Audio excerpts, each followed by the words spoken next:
Hello friends, welcome back to my channel learn with Richa.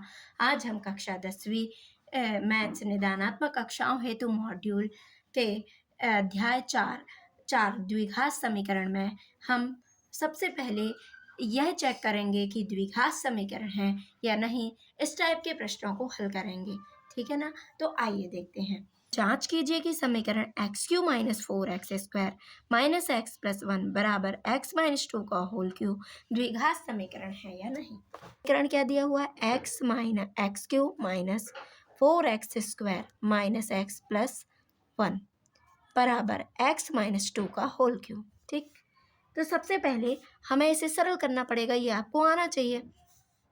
तो यहाँ पर सूत्र लग रहा है a माइनस बी का होल क्यूब बराबर a cube minus B cube minus 3a square B plus 3ab square. ये तो आता होगा ना। a को मान लीजिए x, b को मान लीजिए 2, ठीक है ना। तो चलो x cube minus four x square minus x plus one, तो क्या हो जाएगा? एक्स क्यूब है ना, b का क्यूब, ये हो जाएगा minus B cube minus 3a square B plus 3a B square, ये हो गया है ना। तो यहाँ लिख लीजिए 3a, यहाँ पर क्या है? X cube minus b, a cube minus B cube minus 3a square B plus 3a B square, ठीक है ना। जाएगा x cube minus four x square minus x plus one बराबर, चलो देखते हैं, एक्स क्यूब रहेगा, दो की घात 3 है तो क्या हो जाएगा? 2 दूनी 4, 4 दूनी 8, ठीक है ना। अब यहाँ गुणा कर लो, ये धन का है ना, 3 दूनी 6, 6 धन ऋण ऋण 6x स्क्वायर, अब 2 दूनी 4, 4 तिया 12, ठीक है ना, 12x। चलिए अब ये देखो, ये है जब बराबर में रहता है तो समान चिन्ह वाली जो संख्याएं होती हैं वो आपस में क्या हो जाती हैं? कैंसिल हो जाती हैं, है ना। जैसे ये धन का एक्स क्यू है, ये भी धन का एक एक्स क्यू है, तो ये भी क्या हो जाएगा? कैंसिल हो जाएगा, है ना। जो संख्याएं सेम संख्याएं यदि एक से चिन्ह, जैसे यहाँ धन धन है और दोनों एक एक्स क्यू है ना, तो ये क्या हो जाएंगे? कैंसिल हो जाएंगे, दोनों बराबर में है। यदि आपसे ये नहीं बन रहा है तो आप सीधे एक साइड पक्षांतर कर लीजिए, ठीक है ना। पक्षांतर करके ले आइए, ये इस साइड लाएंगे तो ऋण का हो जाएगा, वो कैंसिल हो जाएगा। जैसे यहाँ धन 8 होता है, यहाँ भी धन 8, तो ये भी कैंसिल हो जाता, कट जाता, ठीक है ना। अब तो ये है मेरा कहने का मतलब, है ना। अब देखो यहाँ पर क्या हो जाएगा? Minus four x square minus x plus one, ये लिख लिए, और इस साइड क्या बचा है? माइनस 8, नहीं माइनस का है तो क्या हो जाएगा? प्लस का इस साइड आएगा, plus 6x square minus 12x बराबर 0, ठीक है। बराबर के नीचे बराबर आना चाहिए, मेरा थोड़ी डिस्टर्ब हो गया है, तो क्या हो जाएगा?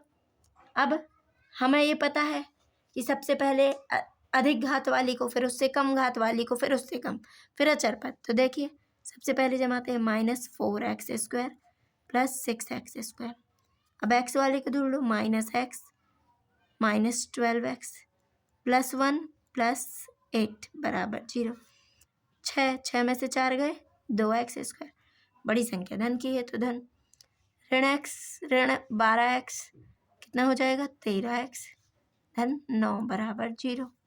तो बताइए इसकी अधिकतम घात कितनी आ रही है? 2। तो क्या ये एक द्विघात समीकरण है या नहीं? तो आप लिख दीजिएगा समीकरण x cube minus four x square minus x plus one बराबर एक्स माइनस टू का होल क्यूब एक द्विघात समीकरण है। क्या है? द्विघात समीकरण। ये देख लिया ना आपने, चर की अधिकतम घात कितनी आ रही है? 2 आ रही है, ठीक। जांच कीजिए कि समीकरण 2x माइनस वन कोष्टक बंद x माइनस 3 बराबर x plus 5 x minus one द्विघात समीकरण है या नहीं। इनको भी चेक करना है, लिख लो सबसे पहले समीकरण,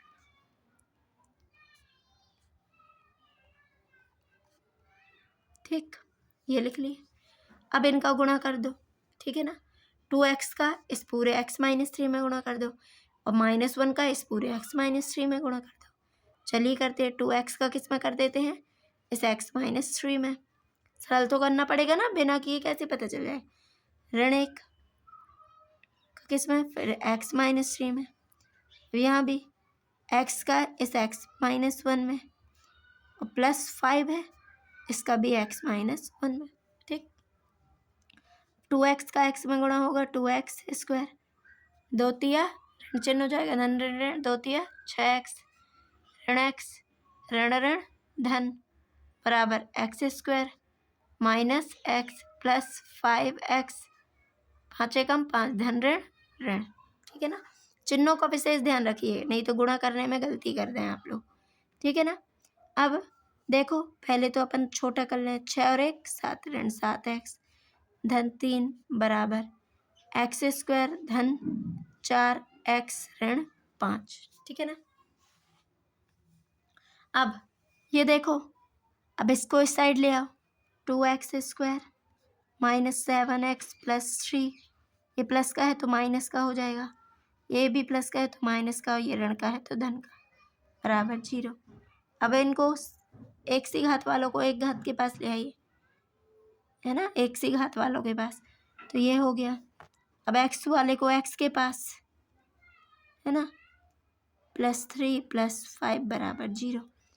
2x में से एक x गए, 2x² में से एक x² गए, बचा क्या, x²। ऋण 7x ऋण 4x बराबर ऋण 11x, और 5 3 8 बराबर 0। क्या आ गया, क्या ये एक द्विघात समीकरण है? हाँ, ये एक द्विघात समीकरण है, तो ये भी एक द्विघात समीकरण हुआ ना, तो लिख देना 2x - 1 x - 3 बराबर x - 5 × x - 1 एक द्विघात समीकरण है।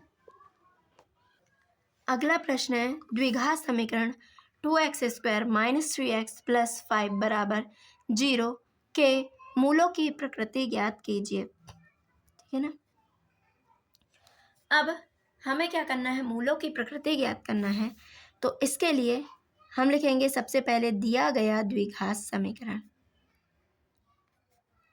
यही है ना द्विघात समीकरण। इसकी अधिकतम घात कितनी है, 2, चर की अधिकतम घात, ऋण 3x धन 5 बराबर 0। ठीक, अब हमें मूलों की प्रकृति निकालना है, तो डी का मान निकालना पड़ेगा।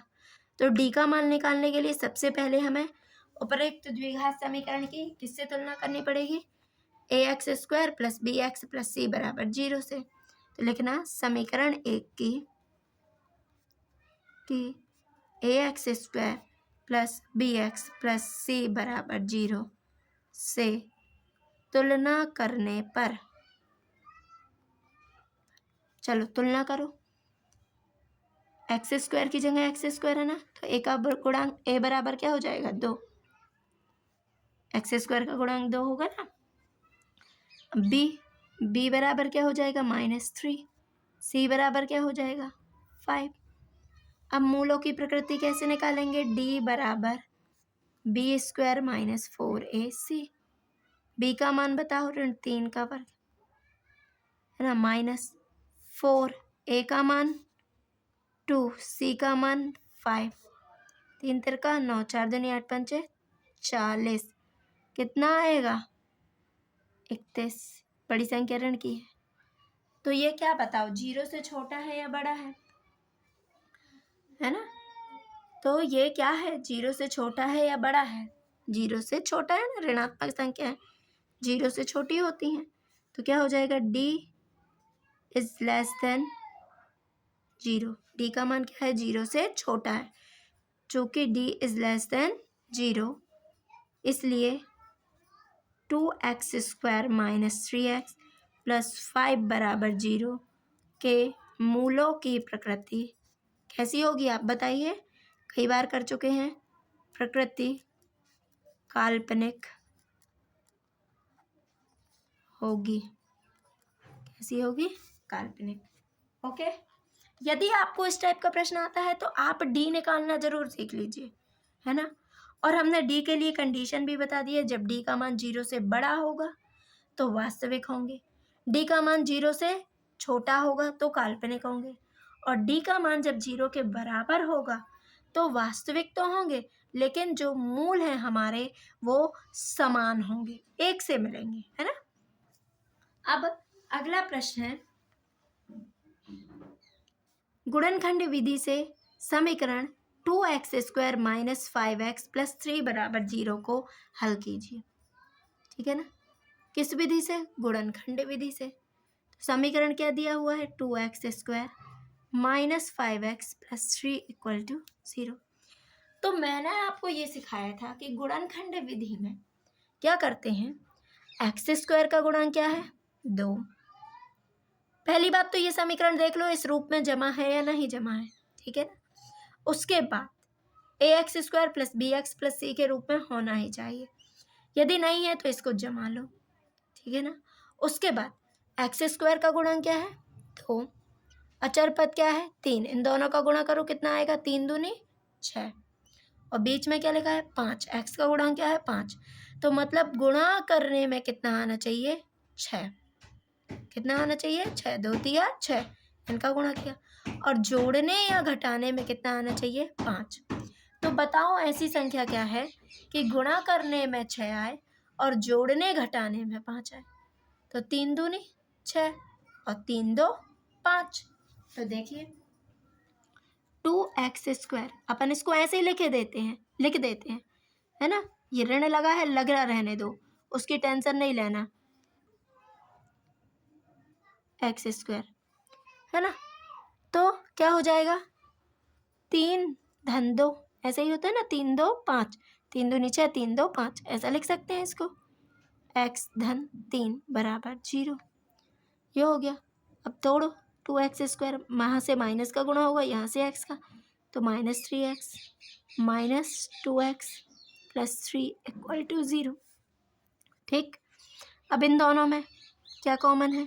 x, तो क्या हो जाएगा? 2x minus 3। यहाँ क्या कॉमन है?